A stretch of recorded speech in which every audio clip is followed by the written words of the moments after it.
ایک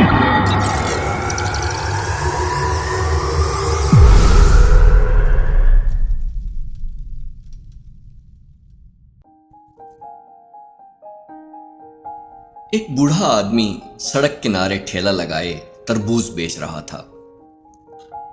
اس نے بورڈ پہ لکھ رکھا تھا $3 کا ایک، $10 کے 3۔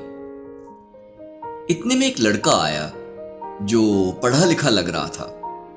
اس نے پہلے $3 کا ایک تربوز خریدا، پھر $3 کا دوسرا تربوز خریدا، ایسے ہی الگ الگ کر کے تیسرا بھی $3 میں خریدا۔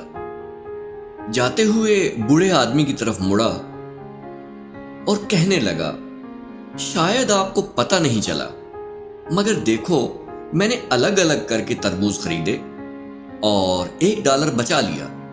شاید یہ کاروبار وغیرہ آپ کے بس کی بات نہیں ہے، آپ کوئی اور کام دیکھو اپنے لیے۔ بوڑھا مسکراتے ہوئے، آپ جیسے کئی نوجوان روز آتے ہیں، انہیں ضرورت ایک تربوز کی ہوتی ہے، مگر ایک کی جگہ 3 خریدتے ہیں اور جاتے ہوئے یہی مشورہ دیتے ہیں۔